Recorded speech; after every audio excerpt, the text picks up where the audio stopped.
What's up? What's up, guys? Welcome to another show, Jim with J Money. We back. It's another day. I'm your host, J Money. That's my guy, Junior Browne. We're gonna try to get to some cash today. We're gonna break down these 6 NBA games and try to see if we can find some value. Try to find some value, guys. What's up, Junior? Everything good with you, my guy? Yeah, man, a lot of NBA action, man. The last since we last spoke, really loving it. Can't say anything else other than I'm just excited to just watch all these games. I'm still learning. Still got a lot of games from last night, even that I got to get caught up on. There's just so many games, so little time, which is not a bad thing because the more there is to wager on, the more chances you have of cash and tickets. So, with that in mind, let's get to it whenever you're ready. Yeah, let's get to it, man. Let's get to it. Ready to get to some cash today, my guys. Like I say, this it wasn't too bad of a weekend, guys. It wasn't too bad of a weekend. Not too bad Saturday. Yesterday, I mean, not too bad Saturday. Today's Saturday, not too bad Friday, guys. Yeah, I know, hey, it's a little early, Junior. Just got up not too long ago. But yeah, yesterday wasn't too bad, man. Yesterday wasn't too bad. I did have the Nuggets there. It was a spot play for me on the Suns, and the Suns ended up getting it done. It's a spot that I'll take every single time, though. It's not a bet against the Suns. It was all about the spot. It was all about the spot. End up cashing the fire, blaze them. They're pretty easy. End up getting the cash with the Spurs, Junior. We told you guys on the early show, go ahead, put me down for the Spurs +7 on the official play. Did you have anything, Junior? Anything stood out to you yesterday? Yesterday, I definitely listen. Here's the thing: with so many games on the schedule, we didn't get a chance to do the show yesterday, but I didn't really even make a lot of my plays until later on in the day. So it was one of those situations where there was a lot of line movement between the opening line and what I got some of these at. I was definitely glad I was on the Hawks. This trend, and I was really kind of blindly betting a trend where a team gets their ass kicked and then plays the same team again the next time. They kind of bounce back, and they seem like they come out like the motivated team. It's almost weird how it's happening to a fault like every time. So that's a wave that we're gonna have to keep trying to ride until proven otherwise. But I was definitely glad to be on the Hawks. I was on the Celtics yesterday. I was disappointed with their effort. I gotta say, I was on them in the first half, not full game because that line was pretty big. I'm impressed with the way they came back, but I mean they were getting their asses whooped in the first half, bro. Like I can't ignore that. Milwaukee's still looking like a juggernaut right now after a slow start to the season where they were 2-3. They've won a couple of games by some really big margins, so the spread for them is about to get a little bit ridiculous. The Suns, I'm really impressed with them. I keep cashing with them as well. Plus the points yesterday, I got them at +4. I think the line closed at +3.5. I don't know about you, Jay, but that +4 seemed kind of easy to me. Denver does not play any defense. They did play defense yesterday, but their offense didn't come to play. So I don't really know what to make of the Nuggets. But if there's a team that's not a bet on team right now, it's the Denver Nuggets. Gotcha. Yeah, the Mavs ended up getting it done yesterday as well. A lot of people was hopping on the Heat there, thought it was going to be easy. My Mavs ended up bouncing back versus the Heat, smacked them boys up, held them to 83, man. Lovely defensive game by my Mavs. Be interesting to see. I had a little something on the Hawks yesterday as well. And that's revenge game, Jay. A lot of people don't believe in it, but if there was any year that was proven that the revenge angle is money, it's this year, man. Just saying, take a look in college basketball as well. Take it. Hey, it is what it is. And the Nuggets, they'll be all right. They missing Michael Porter Jr. Their defense actually got a lot better without him. And they actually came back and won that game. I'm not a fan of this Suns team. The Suns been cashing tickets, but we'll see what happens with them tomorrow.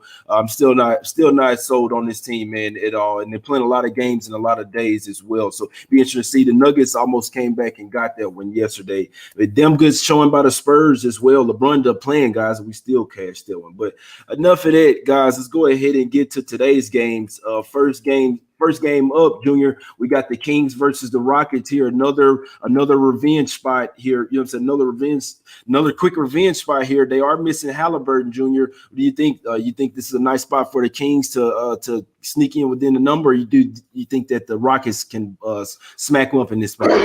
Excuse me. I'm going to tell you right now, because I know it's going to sound weird because he's just a rookie, but I think that Halliburton, his absence, I think it is a big deal. And for one specific reason, they got a pretty short bench. They don't really play a lot of guys. A lot of guys are not getting minutes on this team, right? So if you got a short bench and one of your guys goes out, automatically that means that someone that's not used to getting minutes is going to be getting playing time. And I'm not really sure how ideal of a scenario that is for this team. So I'm actually leading Rockets -4.5. Besides, John Wall seems to have a pretty good understanding with James Harden. He doesn't seem to be intimidated or off his game. And the reality is the way that John Wall plays basketball, he's kind of always just going to get his anyway. And for all of his faults as a basketball player, he's an elite passer. So if he could get in his groove and get this team running and get them some easy baskets with the way that they shoot threes, I haven't seen anything that tells me that they're a bad team so far. Boogie's they're easing Boogie into it. He's not playing that many minutes, but as they should, you know what I'm saying? So I think the Halliburton injury is more serious than I think people might think it is. Yep, and you look at the way he's been shooting them threes, man, busting them threes. So Halliburton had a huge three to keep that game close. Houston would have covered that first game if they wouldn't have let Halliburton wide open for their three. From deep. Yeah, no, he was wide open, bro. The Rockets are the better team. I know that the Kings are sexy right now, like they're playing good, they're playing fast. De'Aaron Fox looks like a superstar. They got Bagley back. He looks lovely. Which last game he only had 4 points. They're really going to miss Halliburton. And I was telling you guys during the NBA draft show that I really think that's going to be one of the steals of the drafts. When he went to the Kings, very underrated player. He was a baller over there at Iowa State. I really feel like they're going to miss him. It is a little revenge spot for the Kings. I'm staying away. I like the Rockets in that first game. I did. I was on the Rockets in that first one. But like I say, this one, it's a little bit crazier. Like I say, Junior, if it's up to me, I think I do lean the Rockets, but it's no official play for me. Lean Rockets. I do think they may be able to get this one done by 5. Like I say, you saw the first game. Nobody had chemistry. Now they have another game under their belt, and now the Kings are missing Halliburton. So, I mean, and Junior, I'm going to tell you what scares me about this one. I'm scared about James Harden and them going to go party, guys. I'll be perfectly honest with you guys. It was New Year's Day. I mean, they went and got the win. James Harden and went to go party. So they had a little day off. Be interesting to see how things look, but that's just the way I'm looking at it. I like the Rockets in this matchup. It's pretty much the same spread, minus a player for the Kings, but the Rockets could be hugely hungover. So absolute stay away from me in this game, Junior. Anything? What you got to say about that, Junior? I think that's hilarious. Listen, I'm being dead serious right now. If James Harden's still going out to party, he just has like a mental issue at this point, right? Well, he doesn't care. Bro, you got $100 million. Like, seriously. I'm not even just talking about it. I'm not even just talking about it on any other level than the last time you did it, you made your teammates now miss games. So if you don't care, that's one thing. But your teammates, you're gonna tell me your teammates are just cool with, every time you go out, now I gotta be out? Like, nah, bro. Like, you know what I'm saying? It's like he's got to at some point take some responsibility as just like one of the faces of the league, for God's sakes. Like, anyways, let's move on though, because I know what you're trying to say. It's a kind of a stay away from me too, because I'm still, because he's their leader, I'm still always kind of iffy on that team, like that's. So I get your point.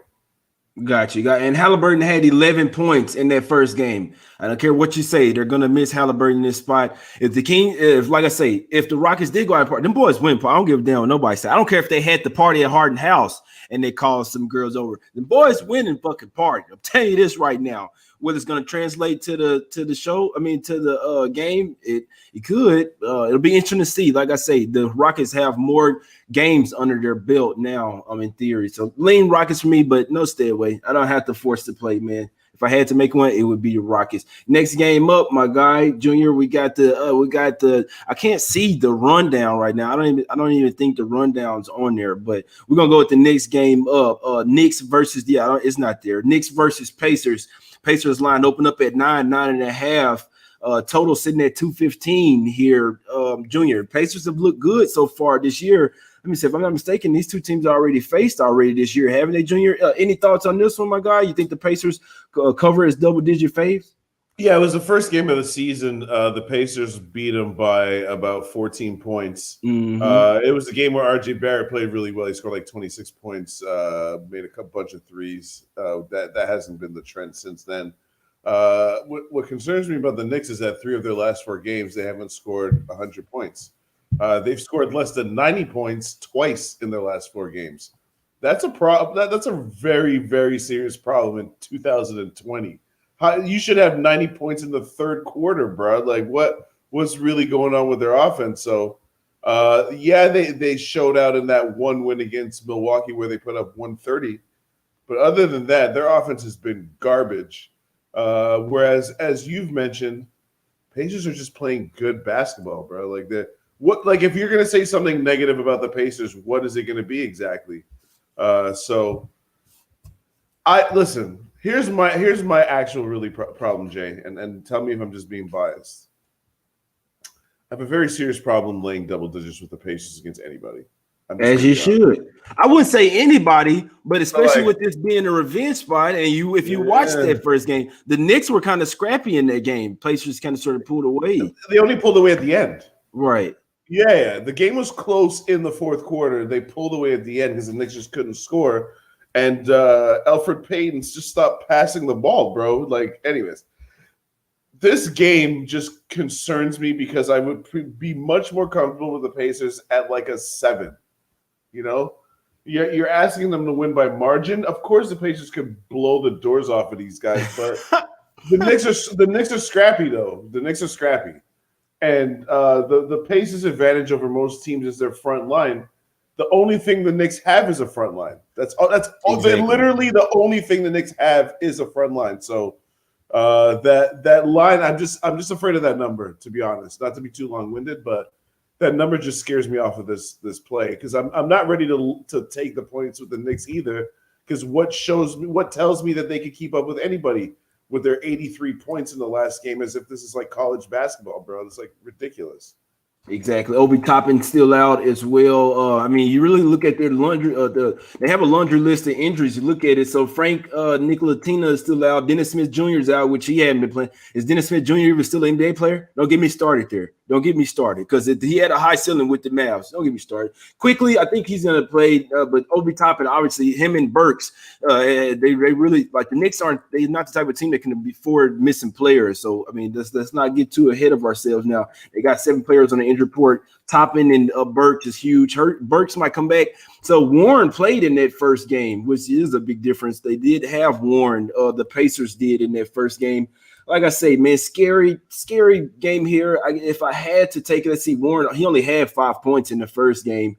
Let's see, Toppin had 9 points off the bench. Alec Burks had 22 points off the bench. You think he doesn't matter. He's their 6th man, guys. So too many injuries for me. I want to lean the Knicks, but like I say, they need, especially with it being a revenge spot, and they just, obviously they're going to be coming for the win. They're getting 9.5, 10 points. I'm leaning the dog here. We've seen this when it's a short turnaround, especially double-digit dog. I would be leaning the dog here, but definitely need Burks in there. Definitely need him, in my opinion. But like I said, no play for me in that one. Junior, no official play for you. Any looks on the total? 215? No. I just don't like this game because, like I said, if there's a game, we talk about how the Knicks can be scrappy. If there's any game where the Knicks are going to be scrappy, it's a game like this. Exactly. Well, let's get to the next one then, my guy. We got OKC versus the Magic here. Line coming down. Line opened up at Magic -7.5 down to 6. I'm wondering if that total opened up at 218.5 down to 218. I do know Fournier left the last game. I was on the 76ers. Fournier ended up leaving. He didn't return. It's never a good sign. They are getting Terrence Ross back, but it's a big deal to see if Fournier comes back. I was all over the Magic when they was in OKC a few games ago, and obviously George Hill and Al Horford were ruled out. Obviously they'll have them back here. They're coming off a few straight losses. What do you think here, Junior? Think OKC can be scrappy here and keep it close, or do you think the Magic bounce back off their first loss of the season? Well, here's the problem. OKC, I remember a couple episodes ago, I don't remember what episode it was, you mentioned if there's one thing about OKC, they're going to fight. They're going to scrap. They're going to work. They're not going to mail it in when it comes to effort. But as far as like their ability to score points, their offense is pretty trash. And if you look at the way that they go about their business, I'm just not sure that that's like a sustainable. When I say sustainable, I want to be careful with what I say because what is OKC really even trying to do right now? But like, but just hear me out for a second. Right now, OKC is taking the sixth most threes per game in the league. That's not really a sustainable model for me. I'm sorry, they're taking the second most in terms of because you got to factor in pace. They're taking the second most threes if you factor in pace, the sixth most threes overall. Who's really a shooter on this team? Like who's a proven shooter that you could say that they should be jacking up threes, right? So I look at that like they're just trying to play the percentages kind of. You feel me? Like they're just trying to see like, listen, we're not gonna tank, so we're gonna just put out these guys, see who these guys are, see what we got. Bro, I was watching an OKC game, and I was like, who are these players, bro? And I watch a lot of basketball, bro. There's guys that coming off their bench, where I'm just like, who are these players? Like, yeah, same thing with me, bro. Yeah, I mean, come on, bro. I don't even really know what to say other than the Magic have been clicking. Fournier's questionable. Terrence Ross is probable, which means he's going to basically play. I expect him to come back rolling. Now, I'm not going to dismiss the Thunder because, like I mentioned earlier, they're still a scrappy team. They're still tough. They still fight, and that, no matter what, it means something in the NBA because there's a lot of teams that I can name that don't fit that narrative, right? Nah, for real. Okay, exactly. So you got to show them some respect. So I'm going as official play. Orlando first half -3.5. I think Orlando is smart enough as a team, the way they were coached. They've had the same coach for several years. They've got continuity. They're going to know that if they don't come out tough against OKC, right, it's going to be a problem. And I think in the first half, they're going to try and set a tone because they are by far on paper the better team. And it's just the way the season has played out. They had a bad game last game, but other than that, they've been clicking, Hey, Junior, George C in the chat say if Fournier out, take Vujic over. I'm saying over points. I'm guessing. Ballhead looks like he hates Nikola. Never passed the ball to him. Hey, that's funny. That's funny right there. Vujic is their best player on the team, in my opinion, by far. Like that guy, he can shoot threes, mid-range shot, post down low. Vujic, like if Vujic is out for the Magic, like he's their best player by far. Stop it. I mean, they could possibly be out Fournier here. And here's my thing, Junior.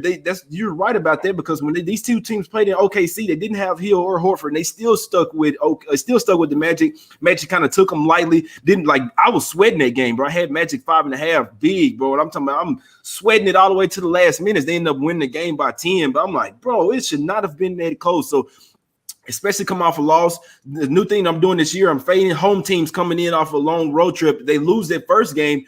It's exactly what happened with the Mavs. It didn't have to be a long road trip, just 2-3 games.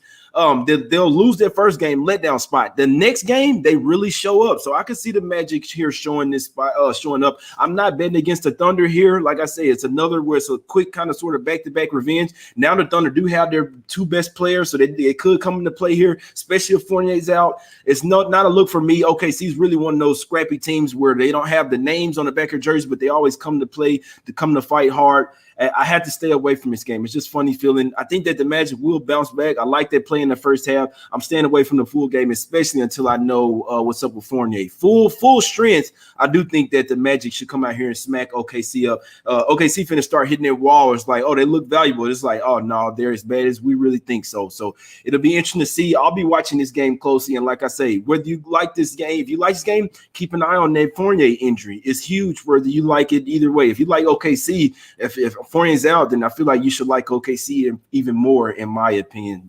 But the official show play for my guy Junior there, Magic first half -3.5, and I lean that way with him as well. Just a lean for me, guys. Next game up, my guys, Hornets versus the 76ers. I think somebody's sitting here. Hornets here. They're coming off getting shellacked. Hornets looked easy yesterday. They ended up getting smacked up. Now they're going to roll back-to-back spot. They're catching 10 versus the 76ers. Scary play. Nah, for real. Need Jordan here to talk OKC. Nah, hey, that's funny shit right there. Nah, that's funny, right? Oklahoma City. Nah, the boys. No, I'm not a fan of this team. But that doesn't mean that there can't be value in certain spots. But I probably won't be betting on OKC a lot this year. It's just something that I see this as a fade team. Hornets, guys, they scare me, Junior. This team can have the ability to run anybody off the floor. We've seen it. They can have the ability to run anybody off the floor, but then when they're not hitting the shots, they can get smacked by the Grizzlies without Milton, Grayson Allen, Ja Morant, without everybody. So if you could play some defense against them, it's a scary spot. Hornets are a scary team. Call me crazy. I'd actually be looking towards getting the 10 because I think that Embiid will probably sit in this one. I feel Embiid is going to be sitting some of these games. I think this is one where Philly doesn't really take the Hornets as serious, Junior. They're coming off a huge game versus the Magic, televised game, beat the lone 4-0 team, you know what I'm saying, the undefeated team in the NBA. Could it be somewhat of a little bit letdown spot here, Junior?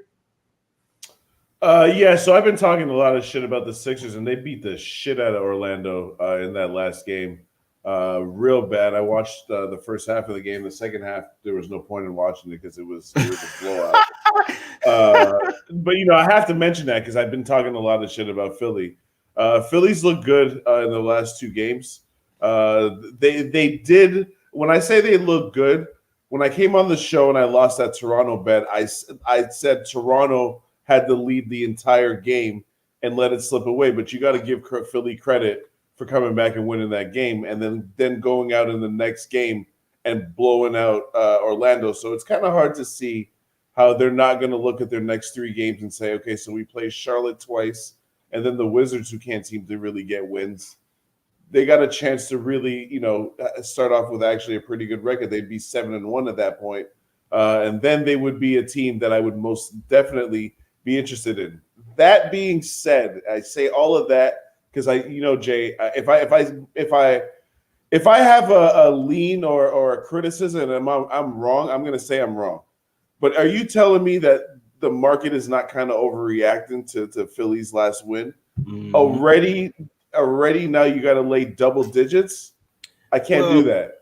I can't do that. I don't think they're necessarily overreacting to the last one. It's really because of the Hornets. They're on the back-to-back. Obviously, 76 at the house. We can't forget that the Hornets are missing Zeller out there, which they already weren't really a big team, but Zeller still was a 7-footer out there. You had Zeller and then Biyombo. Now you just got Biyombo out there, and then maybe back up as the P.J. Washington. So if Embiid does play, it could present some huge matchup problems. I mean, even with Dwight Howard coming off the bench, they got a huge size advantage, but it's really other than Dwight Howard and Joel Embiid, there's really nobody else. They're really running Mike Scott at the 4, they'll run Tobias Harris at the 4. So it's a small team. I'll really be interested to see if Embiid plays here. If not, I think that the 76ers could literally lose this game outright. 76ers fan in the chat saying they hope that they lose today straight up so they can smack them next game, my guy. So what do you say, J-Mom? I'm gonna DM you my analysis of first half money line $100. You won't believe my names. Hey, let's get it. Put it in the chat, man. What you like? I think he's saying that he liked the Hornets in the first half on the money line here. I couldn't talk him off. I couldn't talk you off on the Hornets in the first half. I mean, I'd be looking at the spread. What's that first half money? What's that first half spread, Junior? Or let me pull it up real quick before what you. So what you It's taking? probably going to be 6. Yeah, I was going to say it should be 6, right? If it's not 6, that wouldn't really make any sense. Real quick, looking it up. It's 6. Let's see. Yeah, it's 6. Well, no, it's 5.5. 5.5 at most shops. Yeah, 6 because it's 6 at Bovada. So I'll be honest, bro. That Hornets plus 6 in the first half, bro. That shit look nice. I'm not making an official play because I'm not stupid, bro. I faded the Sixers twice in a row and I've lost. Let me chill. These are the spots that I'll tell you, these are the spots where you don't trust the 76ers. This is the thing with the NBA, and this is how you make money. The big teams, they'll play up when they play bigger teams. Like when they play smaller competition, it's just not the same, guys. It's not the same. Everybody didn't have the same mentality to go out there, go hard 24/7, no matter who you're playing. Everybody doesn't have that. Some guys get to looking at the other team like, we're just gonna come in here and mess around, win this game by 1 or 2, if at all. I mean, sometimes when teams have that mindset, like the Hornets could run them boys off the court. Like I've seen enough from the Hornets where they really come to play. Like I say, they can run. We've seen them beat the Nets. That was at the house, but they was up like 15-16, bro, on the Nets with KD and Kyrie. No excuses. There's no excuses. So the Hornets, they're hitting their shots. They can ball, man. I've seen this Philly team play. It was a real step up game from last game. I can really see a sleepy spot in the first half, guys. Heavy lean for me to the Hornets in the first half. The +6, +5.5. Heavy lean. Like I say, Philly, I don't see them taking them lightly. If Hornets going to come to play here, it's going to be in the first half. They on the second half of back-to-back. The way they like to run and gun, could run out of gas in the second half. Heavy lean for me on the Hornets in the first half, my guys. No, I can't say I make an official play. Oh, Luka questionable tomorrow. I didn't think I was going to make any plays, Junior, but I still come over here to break them down, which I do like something in this last game we'll talk about, but I'm real close to making the Hornets play in the first half, Junior. Any other thoughts on this game? Nah. Like I said, I don't have a good read on Philly. I faded them twice and lost, so you got to know when you don't know. Let me just watch and see if they come out to play, because like you said, this is the type of spot where notoriously you can't even really trust these guys. So notoriously, bro. Notoriously, Junior. These are the spot that Philly they don't really show up. It might take them a little while. And be honest, look for that Embiid, man. Look for that Embiid news, guys. But let's get to the next one, my guy. We got 2 more games here. Let's go ahead and get to this Toronto versus Pelicans. Really intriguing game. Pelicans here at the house. I think the Pelicans are the better team. Scares me. Junior, what do you think about the Raptors squad? What do you think about the Raptors? They come back. They sat Siakam for a little disciplinary issue. They struggled with the Knicks there. They ended up blowing them out late. Are the Raptors back? Did they get their revenge here versus the Pelicanos? I actually took the Pelicanos on the money line. The Pelicanos are the better team right now. I don't know how I could make any kind of a case that the Raptors are better. I took the Pelicanos at +110, and I'm very confident that they're going to win this game. I think that the reason that I'm confident is that the way that they're playing defense right now, on top of the fact that, or if you want to say, coupled with the fact that the Raptors can't really score right now, it's going to be a real problem for the Raptors because I know that the Pelicans are going to be able to score, especially at home. And the Pelicans are playing defense well in every way you can other than defending the 3, which is a bit weird. But they're defending without fouling. They're grabbing rebounds. They're just playing good basketball right now. So I just don't see essentially, what is it? It's -1 right now, Raptors? Yeah, it was at -1.5. Raptors down to -1. This is my opinion. I don't see this as a 50-50 game. I don't. I don't think that the Raptors are playing as well as the Pelicans. They've already played, so I'll give you that there is the revenge factor. But I watched that game. It's not like the Raptors should have won that game and they didn't. No, the Pelicans just played well the entire game from beginning to end, right, and just took care of business. And I don't see why that would be any different at home. They did have that little blip where they weren't playing well, but they put a beatdown on Oklahoma City in their last game. We can't take too much account into that, though, Junior. No, I get that. I love the Pelicans, but OKC just trash, bro. No, I get that. But what I'm saying is a young team like that, they have a veteran coach now, right? And Right. you know that Van Gundy is going to have them mentally prepared to play a team in the Raptors who, even though on paper they're not as talented as the Pelicans, realistically, they're a team that has a culture. They're a team that has continuity. They're a team that has, the same core, the same coach that even though he's only been the coach for a couple of years, he won a title and he was an assistant coach for like 5-6 years before that on the team. So they have something that the Pelicans don't, which is continuity. Van Gundy is a veteran. He's going to know that. I think he's going to have this young team ready to play because if they could get a win like this, I think it's a big statement win for them that they're a team that's ready to make the playoffs in the Western Conference. Hey, Money Marseille Pascal is turning into Lamar Odom. Hey, that's funny, bro. That's funny. That is funny. See, yeah, Pascal. Hey, it looks crazy, bro. A lot of moving parts here. Everybody in chat think they know revenge game, Jay, and I don't take it every single time. It's nuts. It's not something that blindly I take. I always do the research. I always look heavily into it. Junior said, Pelicans are the better team. I mean, roster wise, schematically wise, they're a better team. They have the advantage, in my opinion, when it comes to Steven Adams. Like up high, they have down low. I guess you could say they have when it comes to the bigs, they have the advantage when it comes to Zion, Steven Adams. They even have an advantage when it comes to Brandon Ingram. The problem I have with this game is obviously it's a little revenge spot for the Raptors. Our Raptors are going to be tired of losing. I don't think they'll be as good this year, but they still have that championship mentality. Lowry and Van Fleet, even though they're undersized, I do think that that's where they had the advantage in this game over Lonzo Ball and Drew Bledsoe.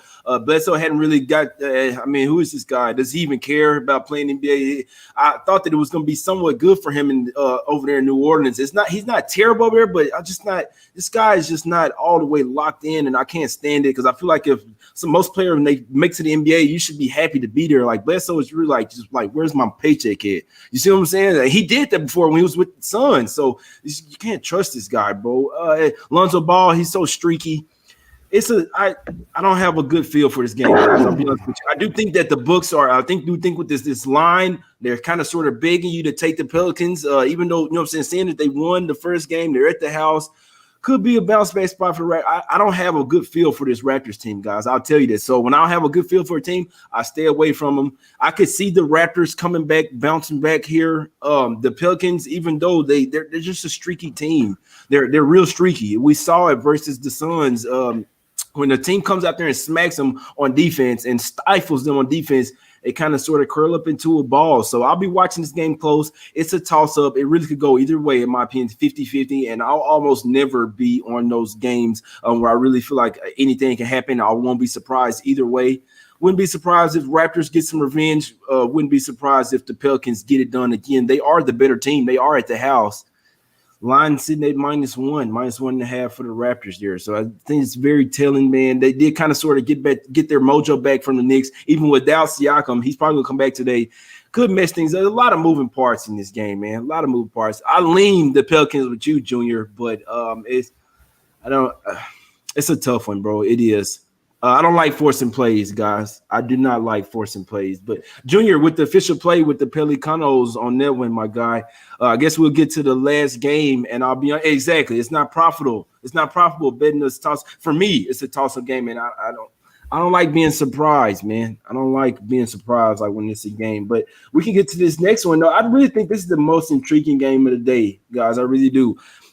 And it's the Cavs versus the Hawks. It's a really intriguing game. This kind of my other screen tripping out on me now, man. Won't let me go to the little matchup breakdown, but it's cool. Junior, this is something I've been really noticing here lately when these teams go on a road trip, and they've been on a road trip, and especially when it's a successful road trip. When it's unsuccessful, it's just different then. But when it's a successful road trip, you get back to the house, you seeing your wife's stuff, you know what I'm saying? You got stuff you got to take care of. you're not that much focused on the game, on the NBA game. You're not, especially depending on who the opponent is. If it's not that really big of an opponent, you came off it. So the Hawks are coming off a huge win yesterday versus the Nets. Huge win. It is a back-to-back. It is third game in 4 nights. They're traveling all the way from New York down to Atlanta. They're laying 7 points. This is something I've been doing lately, guys. I got to take the Cavs here. They have been a scrappy team. I got to take the Cavs here plus the points. It's the Hawks. I love them. They're number 1 offensive team in the league. No Rondo tonight. No Gallinari tonight off the bench. So Bogdanovich, Trae Young, they're gonna need to be huge. Like I say, back-to-back third game 4 nights with travel. Coming back to the house. It fits my system. I got to take the Cavs tonight. I did get them plus the 7, plus 6.5. I still like it. We're gonna make it. It says 6 now. It says 6, and it just lets you know that it's a sharp call because the Hawks are going to be a huge public. It's down to 5.5 at Heritage, guys. I mean, stop it. While we're talking right now, down to 5.5. Put me down for Cavs plus the 6. Official show play. I think it's a winnable game for them. If the Hawks don't take this game serious, Cavs, the boys be coming to play they come to play every game. No, Okoro is still out. I think Okoro is still out. I think the Cavs will come to play today. Junior, call me crazy, man. I'm not going to call you crazy, but I'm going to tell you that my money will be nowhere near the Cavaliers in this spot, only because of what I've seen from them in their last 2 games. They look more like the old Cavaliers than what they looked like in the first 3 games, which is pretty good. So I'm trying not to overreact to what I've just seen. I do understand your angle in the sense that Atlanta's just played a lot of games in this week. Atlanta's had a lot of games this week. So what is it? You said their third game in 4 nights, right? Like I feel like they're playing like every day almost. Like my shit started tripping on me, Junior. My little website started tripping out on me. It's all good though. No, yes, this is their 3rd game in 4 nights. So it's rough. It's rough.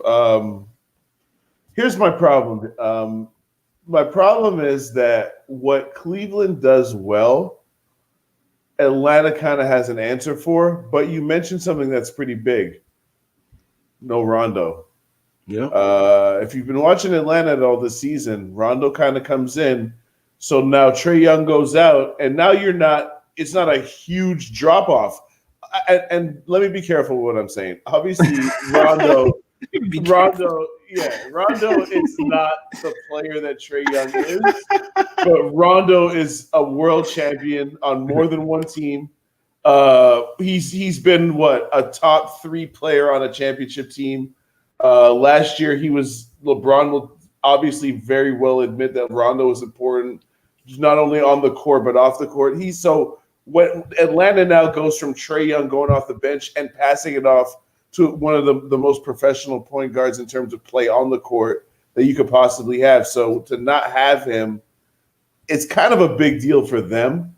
DeAndre Hunter, I don't know if he's going to play. This is probable. I'm going to stay away from this one. And I've been backing the Hawks pretty blindly this season, but today is just not a play that I'm interested in because I just feel like they played a lot of games. And one last thing, just to not be long-winded, if there's ever a spot where the Hawks are going to have a letdown after they just went toe-to-toe with Brooklyn, and then they kind of look at their schedule and they're like, oh, the Cavs, we got this. And they ain't that good that they could come into any game thinking we got this. And if there's ever a team that could go out the night before when they get back home, I don't know if you guys know what's going on in ATL, but hey, I tried to watch some Instagram stories too. I tried to watch some Instagram stories because they could have partied in New York or when they came back to the house. I was trying to watch them hard, bro. But Jay, I got a lot of people ATL. My cousin in ATL was showing me videos in the club. Not a mask in sight in ATL, bro. Ain't nobody wearing masks. Everybody's out. So if you want to go out, ATL is somewhere where you could go out. So your going out angle might apply here too. If they need a little unwinding after a couple of games in a couple of nights. You're gonna need some unwinding, bro. You gotta just keep in mind these are NBA, these are men, these are NBA players, these are millionaires. Keep all of that into account when you bet in these games. They're not regular people like me and you, man. Their minds could be on other stuff. You see what I'm saying? They coming off 2 huge games versus the Knicks, one of the best teams in the league. One of the first game was super close, went down to the wire. Yesterday, they ended up getting over the hump, smacking them up. Pretty much everybody played over 30 minutes. Trae Young played 31 minutes. He's a young guy. Cam Reddish 31, Deandre Hunter 31, Capella 29, John Collins 25. So Bogdanovich, who didn't necessarily have a good game yesterday, 25 minutes, 7 points. Like I say, there is pretty much Herter, Hill, Bogdanovich. That's their 3 off the bench mainly. So with that, I just really feel like missing Rondo here and missing Gallinari is just something added for you. I mean, I have to agree with you there, Junior. Cavs started off 3-0, then they looked terrible versus the Knicks, and then got smacked by the Pacers. So I'm with you there. The last two, they are missing Love, they are missing the Okoro. We can those injuries are going to matter, but I just really feel like this could possibly be a little. Is this a max play? Stop it, man. Stop. Nah, no max plays for me, man. Even if I had a max play, I wouldn't tell anybody to go and max it out just because if we lose, I don't want nobody. Oh, you made me, you know what I'm saying, Junior? I would never tell anybody to max it out. Bro, even if I'm on a huge, you guys won't know. It's just to be a regular play for me. These are free picks. You don't tell anybody how much to bet if it's a free pick. You only tell people how many units to bet if you're getting paid for the picks you're giving out. Exactly. If you don't know that, you don't know what the F you're doing in this game. Exactly. And that's why I don't tell people how much I bet because it doesn't matter, man. It's my business. It ain't show business. But yeah, I like the Cavs plus the 6. It was at 7 last night and this morning. I like the Cavs in this spot. A little bit of a sleepy spot for the Hawks. We saw versus the Pistons, Junior. I watched that game. If the Pistons can keep it up, so the Pistons kept up with the Hawks and who they're 0-4 ATS last 4 home games. I might add. The Pistons kept up with them boys, Junior, and without Derrick Rose and Blake Griffin. I watched that game. I watched that game too. At one point, though, the Hawks were up 24 points in the fourth quarter, and then they did that thing that young teams do, where they're just like, "All right, well, we got this. You know, we're good." They just Deandre Hunter just kept jacking up threes. They were just jacking up threes, and then the Pistons,